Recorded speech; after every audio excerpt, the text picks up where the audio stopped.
नमस्कार साथियों। गौतीत आश्रम के इस गौपैथी के द्वारा किस तरह हम अपने स्वास्थ्य को संरक्षण कर सकते हैं, अपनी इम्यूनिटी बढ़ा सकते हैं, इस क्रम में जो हमारे सुप्रसिद्ध वैज्ञानिक और डॉक्टर आर.एस. चौहान जी, जिनके साथ ये प्रोग्राम हम पिछले कई सप्ताह से कर रहे हैं, तो मैं उनका वैसे तो गाय से जुड़े हुए और इस फील्ड से जुड़े हुए सभी लोग उनसे परिचित हैं, लेकिन एक औपचारिकता है, इसलिए मैं, और वैसे वो किसी परिचय के वो भी नहीं है, उनको सभी लोग जानते हैं। मैं संक्षेप में उनका परिचय बताकर फिर आप सब लोगों को उनके उस ज्ञान से परिचित कराऊंगा जो उन्होंने लगभग अपने पिछले 38 वर्षों के अनुभव से अर्जित किया है। डॉक्टर साहब हेड पैथोलॉजी वेटनरी साइंस रहे हैं और एक्स डायरेक्टर आईवीआर रहे हैं, ex director IBT, x national fellow ICAR और एक्स एडवाइजर डब्ल्यूएचओ रहे हैं। बड़े सुप्रसिद्ध वैज्ञानिक हैं इस विषय के, और बड़े भाव से गौपैथी के ऊपर वो काम कर रहे हैं। आज जो चर्चा का विषय है, जिस विषय पर हमने डॉक्टर साहब से मार्गदर्शन लेना है, वो है काउपैथियन ह्यूमन हेल्थ बायो इनहांसर। डॉक्टर साहब का एक और बात मैं ये बताना चाहूंगा कि गौतीत आश्रम से स्वामी विशुद्धानंद जी से, जो गौतीत आश्रम के संस्थापक थे, उनसे बहुत समय से जुड़े हुए हैं। डॉक्टर साहब का स्वामी जी के साथ लगातार बड़ा वैज्ञानिक परामर्श और विमर्श चलता रहता था, और स्वामी जी डॉक्टर साहब की विद्वता से बड़े प्रभावित थे, और मेरे को तो कई बार डॉक्टर साहब ने बताया कि स्वामी जी की विद्वता से भी बड़े वो प्रभावित थे, और उनका लगातार मार्गदर्शन, और गौतीत आश्रम के वे मार्गदर्शक और सलाहकार भी हैं। तो अब मैं निवेदन करूंगा डॉक्टर साहब से कि वो आज के इस विषय पर हमारे श्रोताओं को अपना ज्ञान और अनुभव प्रदान करें। डॉक्टर साहब, प्रणाम डॉक्टर साहब। धन्यवाद। प्रणाम ज्ञानेंद्र जी।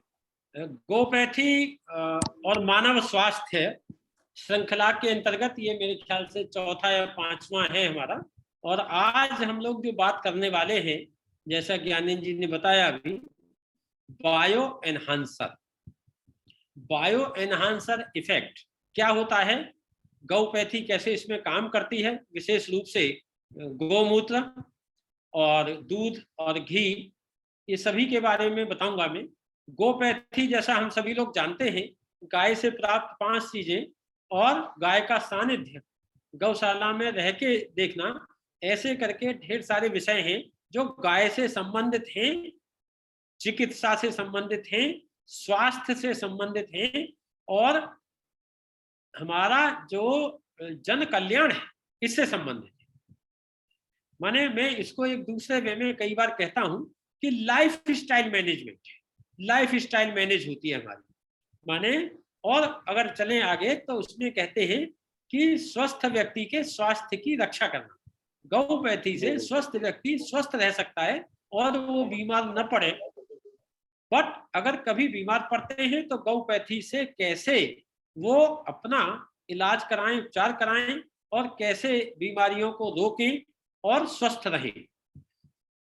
इसमें जो आज का टॉपिक है बायो एनहांसर। बायो एनहांसर का मतलब है कि कोई बायोलॉजिकल एक्टिविटी को बढ़ा देना। हम लोगों ने ये देखा प्रयोगों से, जैसे ज्ञानेंद्र जी बता रहे थे कि पिछले 38 वर्ष से तो मैं इस फील्ड में हूँ, रिसर्च के फील्ड में, और तकरीबन 25 साल से सिर्फ गौपैथी ही स्पेशलाइजेशन करा आगे। और मेरे साथ में, जैसे पिछले भी बार मैंने शायद बताया होगा, हम लोग जुड़े थे, सीएसआईआर के वैज्ञानिक थे, सीएसआईआर के महानिदेशक मसेलकर साहब, उनकी अध्यक्षता में एक नेशनल स्टीयरिंग कमेटी बनी थी। मैं था, नीरी के लोग थे, सीमैप के लोग, एनबीआरआई के लोग, तो ऐसे सभी वैज्ञानिक जो लाइक माइंडेड थे उनको जोड़ के एक टीम बनी थी। और उसमें यह था कि भाई आप गोमूत्र और गोबर, दूध, दही, घी, इन सब पर रिसर्च करिए और ये देखिए कि ये जो शास्त्रों में निहित है ये वाकई सही बात है या ऐसे ही। तो उस समय माननीय मुरली मनोहर जोशी जी वैज्ञानिक मंत्री होते थे, तो ये सब कार्यक्रम तब से चला और तब से मैं इस विषय में जुड़ा और मैंने ढेर सारे एक्सपेरिमेंट, करीब मेरे ख्याल से 29वां या 30वां एक्सपेरिमेंट अभी हमारा चल रहा है, साल में 1 या 2 एक्सपेरिमेंट, और ढेरों विद्यार्थी एमएससी पीएचडी ऐसे करके निकले, बहुत अच्छी अच्छी पोजीशंस पर हैं, अमेरिका तक में हैं। और उन बच्चों ने सबने काम किया और उसे समझा और अपनाते भी। ढेर सारे लोग ऐसे, पिछली बार मैंने उदाहरण दिया था, बरेली के हैं और जगह के हैं, जयपुर के हैं, कि वो लोग अपना रहे हैं और अपना के इसका फायदा पूरा का पूरा कैसे अपने जीवन पद्धति को सुधार करें, कैसे हम स्वस्थ रहें, अपने आप को स्वस्थ रखें, अपने बच्चों को स्वस्थ रखें। बायो एनहांसर की बात, बायो एनहांसर का था जो शरीर की बायोलॉजिकल एक्टिविटी है वो कैसे बढ़े, वो कैसे एक्टिव हो। हमारी लाइफ स्टाइल चूंकि बदली, गांव से शहर की ओर गए, और शहर में भी इतने ज्यादा कन्फाइंड हो गए, फ्लैट्स में कन्फाइंड हो गए, और ज्यादा आलसी जीवन हो गया, सुबह से शाम तक ऑफिस में बैठे रहना है, शाम से फिर घर पे रहना है, माने हमारा जो फिजिकल एक्टिविटी थी वो कम होती गई, और खान पान दूषित हो गया। खान पान का मेरा मतलब फूड चेन, जो भी हमारे खाने पीने के आइटम हैं उन सभी में हमने शोध किया कि सभी में या तो कीटनाशक, या हेवी मेटल, या माइकोटॉक्सिन्स, या उसमें फ्लेवरिंग एजेंट्स, या उसमें कलरिंग एजेंट्स, या उसमें प्रिजर्वेटिव्स, कोई न कोई किसी न किसी प्रकार का 1 2 3 केमिकल मिले ही हैं। और वो केमिकल जब शरीर में जाते हैं तो शरीर की कार्य प्रणाली को नुकसान पहुंचाते हैं। जैसा हम जानते हैं कि जो भी टॉक्सिन या कोई भी ऐसा पदार्थ जब शरीर में जाता है तो उसका मेटाबॉलिज्म, उसका निराकरण शरीर में लीवर के द्वारा होता है, और लीवर से होता हुआ वो फिर किडनी से फिल्टर होकर बाहर निकल जाता है। कई टॉक्सिन ऐसे हैं जो तुरंत मेटाबोलाइज हो जाते हैं, कई टॉक्सिन ऐसे हैं कि लीवर में डैमेज करते हैं, फिर किडनी में डैमेज करते हैं, कुछ और अवशोषित रह जाते हैं तो नर्व्स को डैमेज करते हैं, इम्यून सिस्टम को डैमेज करते हैं, जितने हमारे फर्टिलिटी जेनाइटल सिस्टम को डैमेज करते हैं।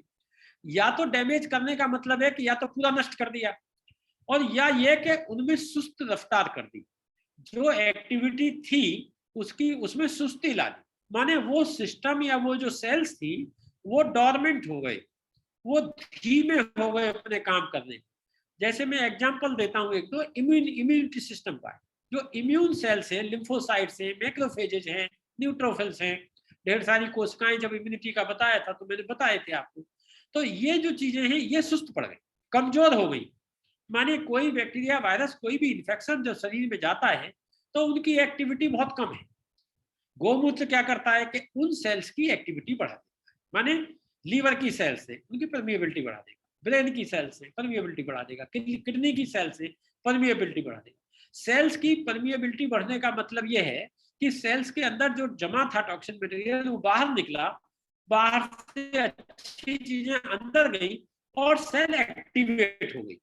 और एक्टिवेटेड सेल अगर रहती है हमारे शरीर की पूरी, तो निश्चित रूप से हमें स्वस्थता प्राप्त होती है, स्वस्थता का अनुभव होता है। जैसे मैं और उदाहरण दूं कि जैसे जो एथलीट है या जो दौड़ लगाते हैं या जो घूमते हैं रोजाना, एक दिन न घूमे तो बहुत अच्छा बुरा लगेगा उनको। या जो आलसी लोग हैं, जो मेरे जैसे आराम करते रहते हैं, नहीं निकलते घर से बाहर, तो ऐसे लोग घूमने जाएंगे और जब पसीना निकलेगा तो उसके बाद बड़ा आराम आता है। या जैसे जिस दिन हमारा मॉर्निंग में टॉयलेट जाएं और पेट एकदम क्लीन हो जाए तो कितना आनंद आता है। तो ये जो सब शरीर का हल्का होना जिसे हम कहते हैं, जो पसीना, शरीर का पसीना, शरीर के टॉक्सिन जो बाहर निकले, मलमूत्र के नाम से बाहर निकले, पसीने के साथ बाहर निकले, ऐसे ही शरीर के अंदर की जो कोशिकाएं हैं वो जब एक्टिवेट होती हैं तो उनके अंदर जो ऐसी चीजें इकट्ठी है टॉक्सिन, वो बाहर निकलते हैं, और जब बाहर निकलेंगे तो बाहर फिल्ट्रेशन के माध्यम से, शरीर के माध्यम से जाएंगे। तो गोमूत्र का क्या इफेक्ट देखा हमने कि शरीर की कोशिकाओं में ये वाली एक्टिविटी ये बढ़ा देता है। और जैसे मान लीजिए कोई स्वस्थ व्यक्ति है तो हमारे ज्ञानेंद्र जी जैसे रिकमेंड करते होंगे कि भाई गोमूत्र लीजिए आप 10 से 15 ml सुबह के समय, और वो व्यक्ति लेना शुरू कर देते हैं। तो कई बार लोग पूछते हैं कि भाई मैं तो ठीक ठाक हूँ, मुझे लेने की क्या जरूरत है। तो उसे लेने की यूं जरूरत है कि जो ठीक ठाक व्यक्ति लेगा, 1 हफ्ते 10 दिन या 15 दिन लेके देखिए, आप अपने आप दोबारा लेने के लिए आएंगे इनके पास। क्यों? क्योंकि उनको, आपको लगेगा कि मुझे तो स्फूर्ति हो गई, मेरे अंदर तो ताजगी आ गई, मेरे अंदर तो नई ऊर्जा का संचार हो गया, मेरे अंदर तो बिल्कुल नवीनता आ गई। माने कि जो आपके शरीर की कोशिकाएं थी, जो सेल्स थी, उन कोशिकाओं को, सेल्स को गौमूत्र ने एक्टिवेट किया, और वो जब एक्टिवेट हुई तो आपके शरीर के टॉक्सिन्स बाहर निकले और आपको अच्छा लगने लगा, फील गुड फैक्टर जनरेट हुआ, और आपकी एक्टिविटी, आपकी दिनचर्या, आपकी कार्य करने की क्षमता, आपकी मेमोरी, सब चीज एनहांस होती है। तो बायो एनहांसर का सबसे बड़ा असर गौमूत्र का वो ये है कि ये शरीर की कोशिकाओं की एक्टिविटी ये बढ़ा देता है। दूसरे, हम लोग, कई लोग डिप्रेशन में रहते हैं, कई लोगों को काम का प्रेशर है, स्ट्रेस बहुत ज्यादा है। फूड स्ट्रेस तो मैंने बताया ही कि जिसके साथ केमिकल्स जा रहे हैं, वर्क स्ट्रेस है, पारिवारिक स्ट्रेस है, और जब भी स्ट्रेस रहता है तो स्ट्रेस की वजह से स्टीरॉयड सिक्रीट होते हैं और उससे इम्यूनोसप्रेशन होता है। माने अल्टीमेटली बॉडी धीमी पड़ जाती है, बॉडी की गति, और इम्यूनिटी कमजोर हो जाती है और इन्फेक्शन लगने शुरू होते हैं। तो ये स्ट्रेस को दूर करता है। स्ट्रेस दूर कैसे होती है? नर्व्स को एक्टिवेट करेगा, आपके जो पेन्स होंगे वो कम होना शुरू हो जाएंगे, आपके जो सोचने समझने की शक्ति है वो बढ़ेगी, आपकी स्मरण शक्ति बढ़ेगी। तो ऐसे करके जो एडवांटेज मिलते हैं इससे, वो एडवांटेज बड़े अद्वितीय है। बायो एनहांसर पर हमारा यूएस पेटेंट भी है। और क्या करता है ये बायो एनहांसिंग इफेक्ट में? जो शरीर की डब्ल्यूबीसी कोशिकाएं, उनकी एक्टिविटी बढ़ा दी, तो कोई भी इंफेक्शन आएगा पकड़ के खा के खत्म कर देगी, अब बीमार नहीं पड़ेंगे जल्दी से। मैक्रोफेज, लिम्फोसाइट्स, जैसे पिछली बार बात हुई, T and B sales, NK sales, इनकी बात हुई, तो इनकी सबकी एक्टिविटी को बढ़ा देगी। अब लीवर की सेल्स से मान लीजिए, उनकी एक्टिविटी बढ़ा दी तो आपका डाइजेशन अच्छा होगा, डाइजेस्टिव एंजाइम्स अच्छे बनेंगे। फैट सेल्स में एक्टिविटी बढ़ाता है, इवन फैट सेल्स को खत्म कर देता है। अब जैसे कई बाबा लोग भी या कई लोग जो इसके ज्ञानी हैं, वो हमेशा प्रचार में कहते हैं कि भाई गो अर्क लीजिए, गो अर्क से आपका वेट कम होगा। कई लोगों ने मुझसे शिकायत की कि साहब मेरा तो कम नहीं हुआ। तो हो सकता है इंडिविजुअल प्रभाव ऐसे हो, लेकिन निश्चित रूप से अगर गौमूत्र और तुलसी अर्क रेगुलरली लेते हैं तो वेट मैनेजमेंट भी इससे होता है। फैट सेल्स में मेटाबॉलिज्म बढ़ता है, और उस मेटाबॉलिज्म के बढ़ने से निश्चित रूप से फैट कम होती है, चर्बी कम होती है, वेट रिड्यूस होता है। मैं और तो किसी का नहीं कहता, क्योंकि इस पर मेरी साइंटिफिक स्टडी ऐसी नहीं, लेकिन मेरी अपने ऊपर स्टडी है कि जब मैं IVRI का डायरेक्टर था, मेरा वेट होता था 119 किलो। आज मेरा वेट है 90 से भी कम है, 88, 89 है। ये पिछले करीब 8 साल। तो माने गौमूत्र वेट मैनेजमेंट में, हेल्थ मैनेजमेंट में बहुत बड़ा योगदान करता है through it's bio enhancer effect. अब जैसे लीवर की सेल्स की बात थी, उनकी एक्टिविटी बढ़ी तो क्या होगा कि उसमें जो टॉक्सिन्स मेटाबोलाइज हो रहे थे वो बाहर निकले और वो एक्सक्रीट आउट हो जाएंगे। किडनी की सेल्स की एक्टिविटी बढ़ी तो क्या होगा कि जो रिटेंशन ज्यादा हो रहा था टॉक्सिन्स का वो नहीं होगा, वो फिल्ट्रेशन एक्टिविटी बढ़ जाएगी, फिल्ट्रेशन ज्यादा होगा, यूरिन के माध्यम से ढेर सारी चीजें निकल जाएंगी। और यही नहीं, जो मैं एक बड़ी और मजेदार बात बताऊं आपको कि जो फूड चेन में जो केमिकल्स जाते हैं, ये केमिकल्स बड़े छोटे छोटे मॉलिक्यूल्स हैं, ये शरीर में इम्यूनिटी या इम्यून रेस्पॉन्स जनरेट नहीं कर पाते, माने इनके खिलाफ एंटीबॉडीज नहीं बन पाती। लेकिन कालांतर में जब लगातार ये केमिकल शरीर में जाता रहे तो शरीर की किसी प्रोटीन के साथ ये ज्वाइन कर जाता है, मिल जाता है, दोस्ती कर लेता है। और जब शरीर की प्रोटीन के साथ मिल गया तो ये इम्यूनिटी बनानी शुरू कर देता है, इम्यून रेस्पॉन्स आना शुरू हो जाता है। और वो जो इम्यून रेस्पॉन्स आता है वो बड़ा घातक है जी। ऑटो इम्यून रेस्पॉन्स भी कहते हैं उसे, और टाइप 3 हाइपरसेंसिटिविटी कहते हैं। उसमें क्या होता है कि एंटीबॉडीज बन गई और एंटीजन भी शरीर में है, ये दोनों बाइंड करते हैं और एक कॉम्प्लेक्स बना लेते हैं। ये जो कॉम्प्लेक्स बनते हैं ये 3 प्रकार के मोटे तौर पर हम मानते हैं, एक बहुत बड़े साइज के, एक मीडियम साइज के, एक छोटे साइज के। छोटे साइज के यूरिन से सिक्रीट हो जाते हैं, जो बड़े साइज के उनको मैक्रोफेज, अगर कोशिकाएं मजबूत हैं आपकी तो वो खा के खत्म कर देती हैं। अब जो बीच वाले साइज के हैं ये बड़ा दुखी करते हैं सब। ये अगर ब्लड वेसल में जम जाएं तो एथेरोस्क्लेरोसिस, आपका ब्लड प्रेशर बढ़ेगा। ये नर्व सेल में जम जाएं तो इरिटेशन, मेमोरी लॉस, पेन, ये सब होंगे। ये स्किन में जम जाएं तो स्किन की प्रॉब्लम्स करेंगे, बाल उड़ जाएंगे, बाल सफेद हो जाएंगे।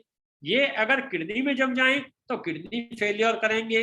ये अगर ये जेनाइटल सिस्टम में चले जाएं तो इनफर्टिलिटी करेंगे, आंत में चले जाएं तो IBS करेंगे। माने ढेर सारी प्रॉब्लम्स क्रिएट होती है इनकी वजह से। पेंक्रियाज में चले जाएं तो डायबिटीज करें। तो बाकी जगह तो जाते हैं, जमा हो जाते हैं, लेकिन जो किडनी में जाते हैं, किडनी की जहां फिल्ट्रेशन प्रोसेस है, यूरिन जहां फिल्टर होता है ब्लड से, उस प्रोसेस में इन्वॉल्व हो जाते हैं और वहां जाके उन छेदों को रोक लेते हैं। अब जब ये काउ यूरिन थेरेपी लेते हैं तो कई केसेस ऐसे हैं जो रीनल फेलियर के थे और जिनका क्रिएटिन लेवल बहुत हाई था, ऐसे तमाम केस सही हुए बॉम्बे के एक हॉस्पिटल के। तो बड़ा आश्चर्य हुआ भाई कैसे है, तो उसमें पता करा कि जो इम्यून कम्प्लेक्स केमिकल वाले जो किडनी के छेद में जमा थे और फिल्ट्रेशन प्रोसेस को बंद किया हुआ था, उसने गौमूत्र ने किडनी की एक्टिविटी बढ़ा दी, किडनी की सेल्स की एक्टिविटी बढ़ी, और जब एक्टिविटी बढ़ी, पोर्स बढ़े, तो वो जो रुके हुए थे जो कॉम्प्लेक्स, वो कॉम्प्लेक्स वहां से बह गई। दो तरीके से काम होता है, एक तो कॉम्प्लेक्स टूटते हैं, एक कॉम्प्लेक्स वहां से निकल के बाहर चले जाते हैं, छेद बड़े हो जाते हैं। तो मैंने बायो एनहांसर एक्टिविटी में एक बहुत बड़ा योगदान क्या है कि जो किडनी की फिल्ट्रेशन प्रोसेस है, उस फिल्ट्रेशन प्रोसेस को भी ये बढ़ा देता है, और उससे ज्यादा यूरिन जब निकलेगा, और यूरिन के साथ साथ जो टॉक्सिक मटेरियल है, जो ऐसे मैंने एक एग्जांपल दिया, ये तो और ढेर सारे टॉक्सिक मटेरियल है, वो जो शरीर से बाहर जितना निकलेंगे, जब भी कोई तकलीफ होती है, कोई बात होती है, तो कहते हैं ना डॉक्टर भाई ज्यादा पानी पीजिए। ज्यादा पानी पिएंगे का मतलब ये है कि वो आपके शरीर से टॉक्सिक घुल घुल के फिल्टर हो करके बाहर निकल जाए शरीर से, तो वैसी प्रोसेस को भी ये बढ़ा देता है। गौमूत्र का ये फायदा हुआ। और क्या है, मसल्स की एक्टिविटी बढ़ा देता, कि जैसे थकान, मान लीजिए आज मैं चलता हूं और मुझे 2 किलोमीटर चलने के बाद बहुत जबरदस्त थकान हो जाती है, तो अगर आप ये पैथी का इस्तेमाल करते हैं तो आप देखेंगे कि आप 3 किलोमीटर, आप 4 किलोमीटर तक चल लेते हैं, तब भी इतनी थकान नहीं होती जितनी 2 किलोमीटर पे हो रही थी आपको। माने उनकी भी बायोलॉजिकल एक्टिविटी जो मसल्स की थी उसको भी बढ़ा दी। थकान कैसे होती है, थकान जब हम चलते हैं तो ग्लूकोज का मेटाबॉलिज्म एनेरोबिक कंडीशन से होकर लैक्टिक एसिड जमा हो जाता है मसल्स में, और मसल्स क्या होती है कि एसिड जमा हुआ तो मसल पेन करेगी, मसल हार्ड हो जाएगी। अब गौमूत्र का अगर इस्तेमाल करते हैं तो उन्हें मसल की एक्टिविटी बढ़ा रखी है, मसल सेल्स की, मसल सेल्स की एक्टिविटी बढ़ी हुई है, तो वो जो लैक्टिक एसिड जमा था वो बहुत जल्दी वहां से निकल जाएगा। जितनी जल्दी निकल जाएगा तो आगे उतना और चल सकते हैं और काम कर सकते हैं, तो माने थकान लेट होगी। इसमें एंटी एजिंग, अब एक एजिंग प्रोसेस है, एजिंग प्रोसेस है, लेकिन गौपैथी का इस्तेमाल करेंगे तो आप कम उम्र के दिखाई देना शुरू हो जाएंगे, माने आपकी उम्र बढ़ जाएगी। माने आपको एंटी एजिंग का मतलब कि आपकी जो बायोलॉजिकल एक्टिविटीज है वो ज्यादा एक्टिव रहेगी, तो बुढ़ापा जल्दी नहीं आने वाला है। आजकल इसकी बहुत जरूरत है लोगों को, ये ढूंढ रहे हैं लोग। आजकल ये ढूंढ, हाँ जी हाँ जी।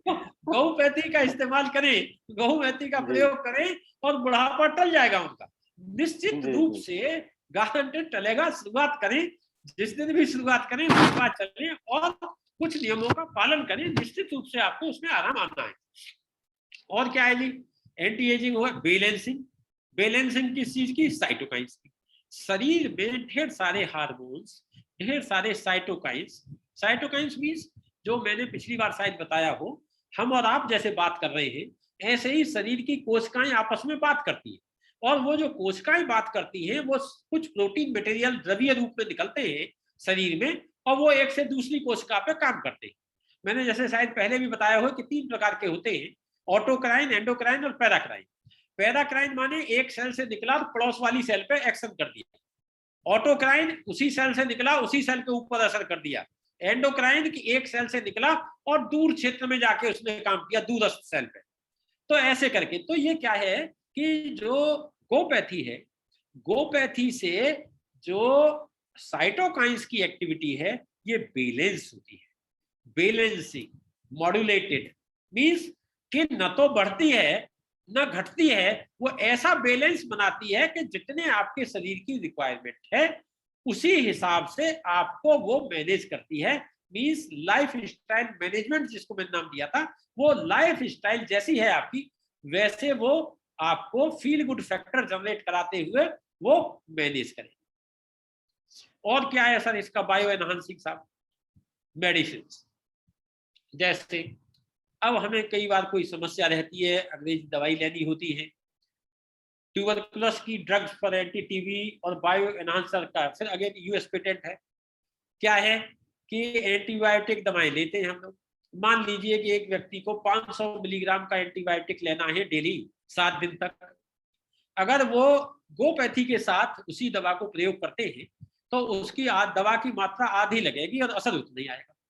या जितनी दवा ले रहे हैं, है ना, उतनी दवा लेते रहें और ये गोपैथी का यूज करते हैं तो जो 10 दिन में 15 दिन में ठीक होने वाले थे वो 5 दिन में ठीक हो जाएंगे।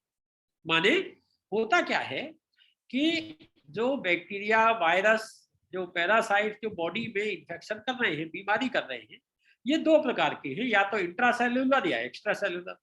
सेल के बाहर होगा या सेल के अंदर होगा। सेल के जब बाहर होता है तो उसे एंटीबायोटिक को पकड़ के मारना कंपैरेटिवली आसान होता है, लेकिन जब भी वो बैक्टीरिया वायरस शरीर के अंदर होते हैं तो बड़ा मुश्किल से पकड़ में आते हैं। और एंटीबायोटिक हम दें, लार्ज डोज देते हैं, लंबे समय तक देते हैं, तब जाके कहीं, जैसे टीबी है तो टीबी का बैक्टीरिया मारने के लिए हमें कम से कम 9-10 महीने इलाज करना पड़ता है तब जाके उसका प्रभाव दिखता है। ऐसे ही बुर्सेल्ला है, ऐसे ही साल्मोनेला, कई ऐसे बैक्टीरिया हैं। वायरसेस तो ज्यादातर है, सभी सेल के अंदर ही है। तो ऐसी स्थिति में एंटीबायोटिक की मात्रा ज्यादा और लंबे समय तक लेनी पड़ती है, तब जाके उन इन्फेक्शन पे काबू हो पाता है। एक लिस्टीरिया है, एक लेप्टोस्पिरोसिस, ढेर सारे ऐसे इन्फेक्शन हैं कि जिनमें एक महीने तक दवा लेनी पड़ेगी और उसके बाद भी अगर दवा छोड़िए तो रिलैप्स हो जाती है। अगर वही गोपैथी के साथ करना शुरू करते हैं तो निश्चित रूप से गोपैथी के साथ क्या होगा कि वो दवा की कम से कम मात्रा भी ज्यादा असरकारी हो जाए। कैसे होती है असरकारी? कि जो माइक्रो ऑर्गेनिज्म थे, जो बैक्टीरिया, वायरस का मैंने नाम गिनाया, ये सेल के अंदर थे। अब गोपैथी से क्या हुआ, जब हमने प्रयोग किया कि सेल की परमिएबिलिटी बढ़ गई। सेल की परमिएबिलिटी बढ़ गई तो वो सेल के अंदर जो दवा थोड़ी मात्रा में जा रही थी वो ज्यादा चली जाती है, और ज्यादा चली जाएगी तो जल्दी असर करेगी। और वो बैक्टीरिया जो मान लीजिए 2 महीने में मरना था, वो पता चला 1 महीने में मार लिया इन्होंने। तो ऐसे करके जो एंटीबायोटिक दवाएं हैं, जो पेन किलर्स हैं, जो और भी कोई मेडिसिन हैं, वो मेडिसिन, जैसे कई बार लोग हमसे सवाल पूछते हैं कि साहब मैं एलोपैथी का ट्रीटमेंट करा रहा हूँ तो गोपैथी साथ कर सकता हूँ क्या? बिल्कुल कर सकते हैं। एलोपैथी का ट्रीटमेंट लेते लेते भी गोपैथी करेंगे तो आपकी जो एलोपैथी दवाएं हैं उनका भी असर बहुत बढ़िया होगा। क्यों? क्योंकि गोपैथी का गुण है कि ये bio enhancing effect, biological activity बढ़ाती है। आपकी जो गई है दवा उसकी भी एक्टिविटी को बढ़ा देगी, उसकी मात्रा भी बढ़ा देगी सेल के अंदर जाके। तो ऐसे करके जो एंटीबायोटिक्स हैं या कोई दवाएं हैं जो इंट्रासेल्युलर जानी है, उनका इफेक्ट बढ़ा। इसी प्रकार जैसे तुलसी या कोई भी हर्ब्स हम आयुर्वेदिक की दवाएं लेते हैं, तुलसी अर्क ऐसे ही लीजिए और तुलसी अर्क गौमूत्र के साथ लीजिए तो उसका असर 1.5 गुना 2 गुना हो जाएगा। क्यों? उसकी बायोलॉजिकल एक्टिविटी, उसकी बायोलॉजिकल एक्टिविटी, और जो बायोलॉजिकल एक्टिविटी बढ़ती है इससे बॉडी डिटॉक्सिफाई डिटॉक्सिफाई मीन्स, जैसे आजकल बड़ा कॉमन शब्द चला है डिटॉक्स। कहाँ जा रहे हैं हीरो हीरोइन जितने भी हैं वो सब डिटॉक्स कराने गए। सब कहाँ? ये गोवा के बीच में, गोवा के रिजॉर्ट्स में जाके करा रहे हैं। अभी अक्षय कुमार करा के आए। तमाम लोग बाबा रामदेव के यहाँ कराते हैं, रोजाना रामदेव जी सुबह सुबह बताते भी है कितने लोग आए डिटॉक्स कराने। वो डिटॉक्स का मतलब क्या है?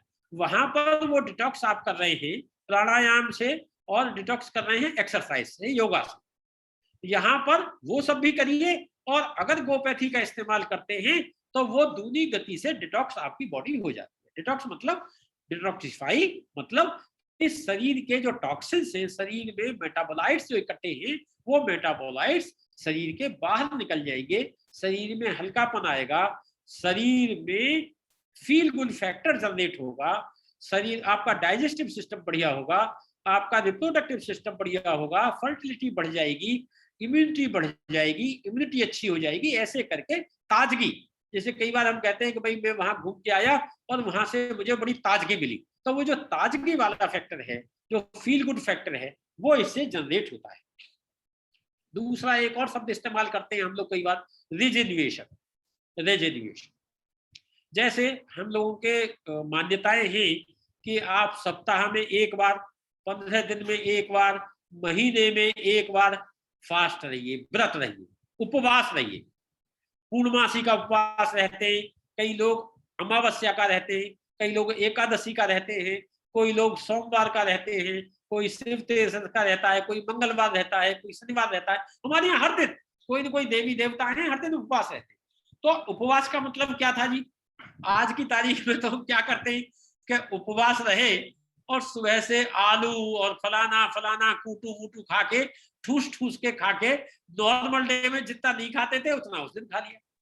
वास्तव में उपवास का मतलब ये है कि आपने सुबह से जल और नींबू पानी के साथ एनर्जी लेनी है, थोड़ी सी तो शहद मिला लीजिए, सुबह से शाम तक इतना ही लेना है। अब इसका उद्देश्य क्या था जी? उपवास एक धार्मिक पहलू है, लेकिन धार्मिक के साथ साथ, आध्यात्मिक के साथ साथ जो लाइफ स्टाइल का पहलू था, हेल्थ का पहलू था, वो क्या था कि आपका सिस्टम सुबह से शाम तक खाली रहा, पेट से लेके आंते से लेके सभी। और जब आंतें खाली होगी तो क्या होगा कि आंतों में जमा जो दूषित पदार्थ है, जो कुछ सेल्स टूट फूट हो जाती है, जो सेल्स रोजाना टूट फूट होकर वही जम जाती है, वो सारी की सारी कॉन्ट्रैक्शन और एक्सट्रैक्शन से हो करके वो सारी डिस्ट्रॉय हो जाती। वो शरीर की दूसरी कोशिकाएं उन्हें खा के खत्म कर देती है, मैक्रोफेज कोशिकाएं खा के उनको खत्म कर देती है और बिल्कुल ताजगी आ जाती है। जैसे मैं इसमें उदाहरण दूंगा आपको, जैसे आपने सुबह से शाम तक काम किया, पसीना पसीना हो गए, लथपथ हो गए शाम तक। अब शाम को आप आके सोना चाह रहे हैं, कैसे सोऊंगा मैं, तो इसमें बड़ा अनईजीनेस लग रहा है, जरा नहाने को मिल जाए। और जब आप अच्छी तरह से नहा लिए मल मल के, उसके बाद आप सोने को चले तो लगा भाई अब हल्का फील हो रहा है। माने क्या था कि जो शरीर की स्किन की जो कोशिकाएं थी, जो डेड सेल्स थी, जो ऊपर जमी थी, जो रोग छिद्र जिन्होंने बंद किए हुए थे, वो वॉशिंग की, आपने नहाए तो वो छूट गई और शरीर के पोर खुल गए और आपको पसीना भी आएगा, बढ़िया लगेगा, अच्छा लगेगा। इसी प्रकार शरीर के अंदर की सफाई होती है, जिसे हम कभी करते नहीं। गाड़ी है हमारे पास, कार है, मोटरसाइकिल है, हम 6 महीने में, साल में सर्विस कराते हैं ना, उसमें कूड़ा जमता है ना, फिल्टर बदला जाता है, तेल बदला जाता है, लेकिन शरीर में तो नहीं करते। शरीर में तो हम 50 साल के हो गए, 40 साल के हो गए, 60 साल के हो गए, शरीर की सर्विस तो एक दिन भी नहीं की साहब। तो डाइजेस्टिव सिस्टम का क्लीन होना बहुत आवश्यक है। इसीलिए हमारे यहाँ मान्यताएं थी कि आप कोई न कोई एक फास्ट रखिए। और आपको जानकर बड़ा सुखद आश्चर्य होगा, अभी से 4-5 साल पहले की बात है, मेरे ख्याल से और पहले की, 2018-19 में जो नोबेल प्राइज मिला है जापानी वैज्ञानिक को, वो एकादशी के व्रत के ऊपर मिला है कि अगर हर 15 दिन पर आप उपवास रहते हैं और सिस्टम को ऐसे, जो मैं बता रहा था, ऐसे क्लीन रखते हैं, तो शरीर की जो कोशिकाएं, जो डेड सेल्स पड़ी थी, उनको खा के शरीर की दूसरी कोशिकाएं खत्म करके उसको बिल्कुल मांझ देती है। जैसे आपने बर्तन मांझा, पीतल का बर्तन या तांबे का बर्तन रहता है हमारे पूजा वूजा में, तो हम लोग देखते हैं कि थोड़ा सा डार्क हो गया, और जब हमने पीतांबरी लेके उसे मांझा तो एकदम चमक आ जाती है। ऐसे ही आंतों में चमक आ जाती है, आपका सारा शरीर का स्वास्थ्य बढ़ जाता है। तो ये तो हुई एक ऑटोफेजी वाली बात या व्रत वाली बात। अब अगर आप व्रत नहीं रह पाते हैं तो गोपैथी का इस्तेमाल करिए। अब गोपैथी का प्रयोग करेंगे तो ये वाली प्रोसेस ऑटोमेटिकली शरीर में हो जाए। माने इंटेस्टाइन में जो डाइजेस्टिव सिस्टम था आपका पूरा का पूरा, उसमें जो ऐसी सेल्स आपके पड़ी थी, डेड सेल्स, और जिनकी कोई लेयर बनी हुई थी जो आपको दूषित कर रही थी, जो टॉक्सिन्स थे, वो सब आपके शरीर से बाहर निकल जाएंगे। और रिजिन्यूएशन माने नई ऊर्जा, एंटी एजिंग, बुढ़ापा जल्दी नहीं आएगा, ऐसे करके रिजिन्यूएशन, नया जीवन सेल्स को मिल गया, उन टिश्यूज को मिल गया, उन ऑर्गन्स को मिल गया, नया जीवन मिल गया। तो वो जो नया जीवन है वो मिलता है। और क्या फायदा होता है जी? रिजिन्यूएशन, हीलिंग प्रोसेस, जैसे सर्जरी हुई किसी की और वो गोपैथी का इस्तेमाल करते हैं तो आप पाएंगे कि उनकी हीलिंग बड़ी फास्ट हो गई। कई लोगों की हीलिंग 15 दिन 20 दिन में हो रही है। कोई घाव हो गया, आपको एक्सीडेंट लग गया, कहीं चोट लग गई, और ऐसे आप दवा जो लगाने लगाइए, करिए, जो जितना जो कर रहे हैं वो करिए, उसको नहीं रोकते। और गोपैथी का भी इस्तेमाल कर रहे हैं अगर आप, तो वो जो हीलिंग 20 दिन में होनी थी वो 10 दिन में। और ये बिल्कुल तथ्य अजमाया हुआ, प्रैक्टिकली करा हुआ तथ्य है ना, इसमें कोई दो राय नहीं है। माने बायो एनहांसिंग एक्टिविटी क्या बढ़ी कि जो घाव को भरने वाली सेल्स थी, जो घाव को भरा जाना था, उनकी एक्टिविटी बढ़ा दी तो जल्दी तेजी से काम करेंगी। वो दूसरा क्या कि जो डेब्रिस थी घाव के ऊपर, जो डेब्रिस को हटाना था, जो सफाई होनी थी, तो ऐसी सेल्स को मजबूत कर दिया कि भाई जाओ तुम जल्दी से वो डेब्रिस को हटाओ, और वो जल्दी से डेब्रिस हटा दी, तो डेब्रिस भी हट गई, कूड़ा करकट हट गया और उसकी हीलिंग अच्छी हो गई। इतनी अच्छी बात है। गोपैथी से ये सब फायदे भी मिलते हैं। दूसरा जो हमारी आयुर्वेदिक दवाएं हैं, कई लोग जैसे नीम की बात करते हैं, नीम की टैबलेट्स है, गिलोय है, या कोई भी हर्बल मेडिसिन लेते हैं, कोई भी हर्बल पेय लेते हैं, उसके साथ एलोवेरा लेते हैं, गिलोय ले, कोई भी चीज उसके साथ अगर गोपैथी का इस्तेमाल करते हैं तो गोपैथी उनकी एक्टिविटी को भी वैसे ही शरीर में बढ़ा देते हैं, उनका भी बढ़ता है। जैसे नीम का मैं आपको बताऊं, जैसे एग्रीकल्चर के लिए हम लोग प्रयोग करते हैं, कृषि कार्य के लिए, कि कीट नियंत्रक बनवाते हैं या बायोडायनेमिक फर्टिलाइजर बनवाते हैं, तो उसमें गोबर गोमूत्र पड़ता है। अगर उसमें गोबर गोमूत्र पड़ा है तो जो उसके अंदर बैक्टीरिया है और जो उसके अंदर माइक्रो ऑर्गेनिज्म है, उनकी एक्टिविटी बढ़ जाएगी, वो नंबर उनका ज्यादा बढ़ जाएगा और वो काम करेगा। जो पेस्ट रेपेलेंट की बात कर रहे हैं, कीट नियंत्रक की कैपेसिटी, माने ऐसे ही नीम को डालिए और गोमूत्र के साथ मिला के डालिए तो उसकी एक्टिविटी बढ़ जाएगी। ये तो ऐसे करके गोमूत्र का अकेले का ही नहीं, ऐसे ही गाय के दूध का, A2 मिल्क की बात कर रहे हैं, ऐसे ही गाय के घी का, विशेष रूप से जो नर्वस डिसऑर्डर है उसमें देसी गाय का घी अगर सही प्रोसेस करके, जैसे ज्ञानेंद्र जी बनाते होंगे अपने यहाँ, तो ऐसे प्रोसेस करके सही रूप में वो नस्य के रूप में प्रयोग किया जाए तो वो ब्रेन में जाके नर्व सेल्स को मजबूत करता है, आपकी मेमोरी को बढ़ाता है, आपकी जो डिमाइलिनेशन हो रखा है नर्व्स का उनको रिपेयर करता है, शरीर के डीएनए को रिपेयर करता है। कोशिकाओं को जो डीएनए डैमेज्ड है, डीएनए को एक तो गोपैथी रिमूव करती है, कैसे कि डैमेज होने नहीं देती, और दूसरा जो डैमेज्ड है उसकी रिपेयर करती है। तो इस प्रकार से हम देखते हैं कि जो गोपैथी है, गोपैथी कई रूपों में, चाहे वो दूध, चाहे मट्ठा, चाहे दही, चाहे घी, चाहे गोमूत्र, चाहे गोमय, इनके मिक्स या इनके अलग अलग जो उत्पाद हैं उनसे शरीर की बायोलॉजिकल एक्टिविटी बढ़ती है, बैलेंस होती है, शरीर के हार्मोन बैलेंस होते हैं, शरीर की कोशिकाओं की एक्टिविटी बैलेंस होती है, हमारी जो फील गुड फैक्टर है, जो हमें अच्छा लगना जिसे हम कहते हैं, प्रसन्नता का अनुभव जिसे कहते हैं, वो बहुत बढ़ती है, हमारी मेमोरी एनहांस होती है, हमारे जो मेमोरी लॉस, एक होता है इरिटेशन, कई लोगों को देखते होंगे बहुत जल्दी जल्दी गुस्सा आता है।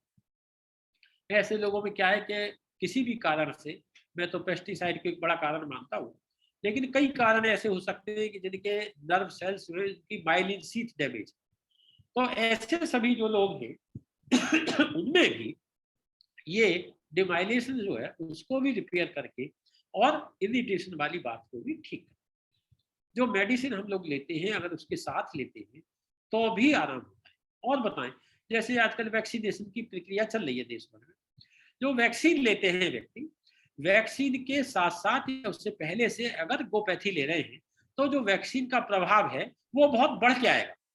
मान लीजिए एक स्केल बनाए, मान लीजिए 10 पॉइंट का स्केल, और वैक्सीन के प्रभाव से सपोज 6 स्केल तक एंटीबॉडीज बनती है।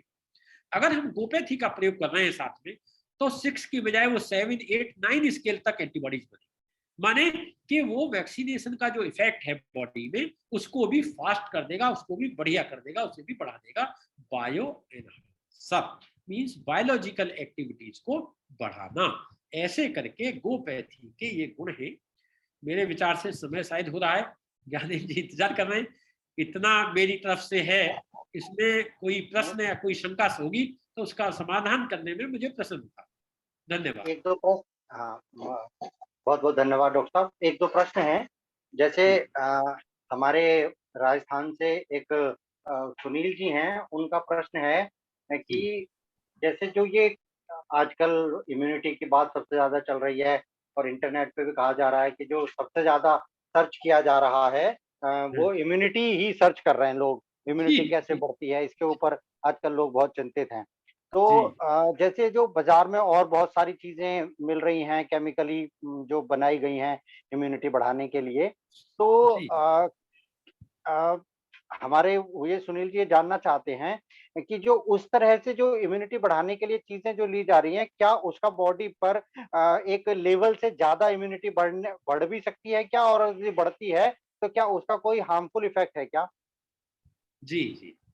देखिए, ये तो हमारे यहाँ एक भेड़-चाल है और कुछ मार्केटिंग करने वाले लोग ऐसे हैं कि ये आजकल तो जो भी टीवी पर ऐड देखिए आप, साबुन जी, इम्यूनिटी बढ़ाता है, पानी जी, इम्यूनिटी बढ़ा रहा है, उसका फ़िल्टर इम्यूनिटी बढ़ा रहा है। एक का कोई पता नहीं क्या ऐसा एडवर्टाइज़मेंट कर रहे थे कि वो इम्यूनिटी बढ़ा रहा है। तो कुछ नहीं कह सकते जी, कौन क्या एडवर्टाइज़मेंट करके क्या बेच देगा। अब आप ये जी, देखिए रिफाइंड ऑयल से कितना नुकसान होता है हम सभी जानते हैं, लेकिन जी, उसमें भी कह रहे हैं कि साहब इससे इम्यूनिटी बढ़ रही है। कोई जी, किसी मैंने विटामिन ए और डी मिला दिया इससे इम्यूनिटी बढ़ रही है। तो कोई कुछ भी क्लेम कर रहा है। जी, एक बात समझिए आप, जो भी आपके दर्शक हैं वो समझ लें।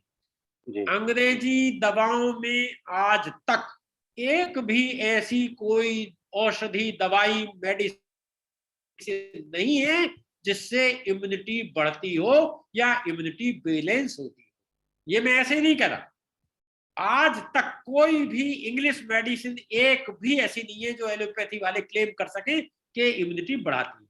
हाँ, इम्यूनिटी घटाने वाली उनके पास दवाएं हैं, इसमें कोई शक नहीं। हम क्या कहते हैं कि जो गोपैथी है, गोपैथी आपका इम्यूनो मॉड्यूलेशन करती है, मीन्स बैलेंसिंग करती है। मतलब कि न तो आपकी इम्यूनिटी को जरूरत से ज्यादा बढ़ने देगी हुँ, और न हुँ, घटने देगी। ये जी, एक ऐसी पैथी है कि जो बैलेंसिंग करती है इम्यूनिटी की। मैंने जैसे बताया कि आपने अगर गोपैथी ले रखी है तो आपकी इम्यूनिटी इतनी स्ट्रांग रहने वाली है कि आपको जल्दी से कोई इन्फेक्शन होगा नहीं। बट एनीवे अगर कोई इन्फेक्शन हो भी गया तो आपको जी, ज्यादा सीवियर नहीं होगा, बहुत हल्के में माइल्ड होकर रह जाएगा। जी, अब पानी से कोई केमिकल या कोई और पदार्थ से कहता है, तो अभी तक कोई ऐसा पदार्थ है नहीं केमिकल। हर्बल प्रोडक्ट्स जरूर है कि जिनसे इम्यूनिटी बढ़ती है, जड़ी बूटी जी, या जी, आयुर्वेदिक के प्रोडक्ट्स हैं। लेकिन जितने ये टीवी के ऐड हैं, अधिकांश ये भ्रम पैदा करने वाले हैं। अब एक ऐड आता था पहले वाटर प्योरीफायर का कि जी, हमारे आरओ का पानी इतना शुद्ध के उबले पानी जैसा शुद्धता है उसमें। जी, जब उबले पानी जितना शुद्ध है तो मैं पानी उबाल के पी लूंगा, मैं बीस हाँ पच्चीस जी, हजार का क्यों लगवाऊं आपका आरोप। जी, जी, जी, समझ रहे हैं आप बात। तो जी, लेकिन बिल्कुल, ऐसी घुमावदार भाषा यूज करेंगे कि उन्हें अपना प्रोडक्ट बेचना है। जी, पिछले दिनों एक सज्जन मेरे पास आए सॉरी, कि मेरे पास साहब एक कंगन वाटर का इक्विपमेंट है, 2 लाख रुपए का आता है, उसे आप लगवा लीजिए यहाँ। जी, तो हमने कहा भाई क्या खासियत है, वो बताने लगे। तो अपने साथ लाए थे कंगन वाटर, लाए थे एक ऐसा पानी एक ऐसा पानी। हमारे यहाँ से जो पीने का पानी था वो भी मंगवा के रखा उन्होंने, और सभी को टेस्ट किया। और उन्होंने जी, देखा कि भाई ये सभी पानी तो दूषित है, और उनका कंगन वाटर एकदम बढ़िया दिखाया उन्होंने जी, प्रयोग करके। मुझे भी बड़ा अच्छा जी, लगा। मेरे पास ये बोतल रहती है, आप देख रहे होंगे यहाँ पे, जी, मेरे घर पे तांबे का बर्तन रहता है जिसमें पानी स्टोर होता है। मैंने आज जी, तक कोई फिल्टर विल्टर कभी कोई जिंदगी में इस्तेमाल किया नहीं, आरओ की तो छोड़ दो। जी, जी, ताजा पानी स्टोर रहता है तांबे के बर्तन में, और उससे अपने बोतल में लाता हूँ, वही पीता हूँ 24।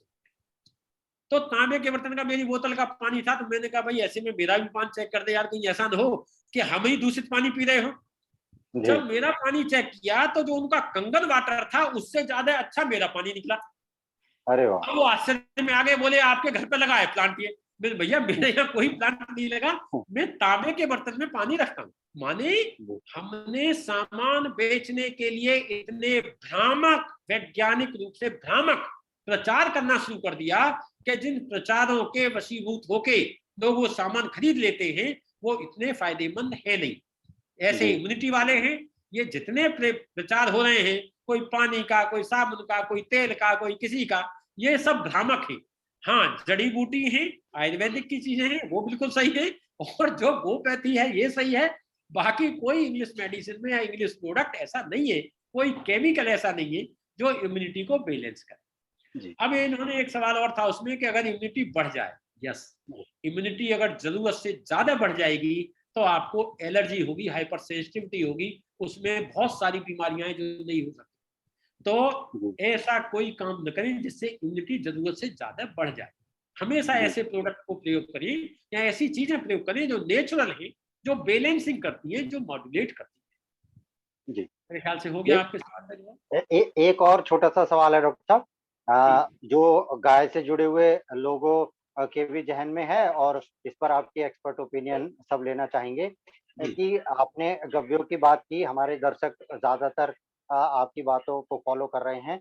एक हमारे फॉलोअर हैं दिल्ली से, उनका प्रश्न है कि ये जो गौमूत्र है, ये किस आयु की गाय का या सभी उम्र की, जैसे एक बड़ा एक मिसकंसेप्शन है या सत्यता है, आप इस पर प्रकाश डालिए कि बछिया का पीना चाहिए, तो इसको भी जरा संक्षेप में आप सबके समक्ष क्लियर कर दीजिए। जी, ऐसा था, जो शास्त्रों में लिखा है कि बछिया का लेना चाहिए। कारण ये था कि जिस समय शास्त्र बने थे, उस समय हमारे जो ऋषि मुनि थे, मैं तो उनको वैज्ञानिक कहता हूँ, उन्हों को ये आभास था कि ये गोवंश में कभी कोई बीमारी हुई, और वो भी जनन अंगों के रूप में कोई बीमारी हुई, तो वो सब आ सकता है गोमूत्र में। तो उन्होंने इसको रिस्ट्रिक्ट कर दिया सिर्फ बछिया।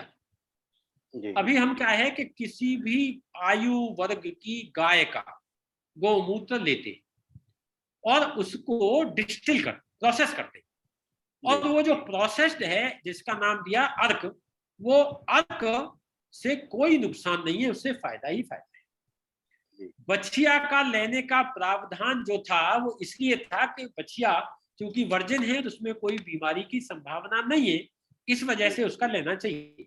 लेकिन आजकल का जो दूषित वातावरण है, पॉल्यूशन बहुत है एनवायरमेंट में, ढेर सारी बीमारियां नई नई पैदा हो गई, कुछ हमने विदेश से भी मंगा ली बीमारियां ढेर सारी, किसी न किसी इस पदार्थ के साथ आ गई, तो वो बीमारियां कब किस गोवंश में होंगी नहीं पता।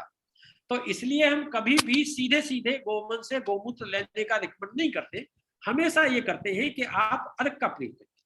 और अर्क बनाने के लिए जो भी गाय है आपके यहाँ, उन गायों का गोमूत्र इकट्ठा करके उसका अर्क बना के प्रयोग कर सकते हैं।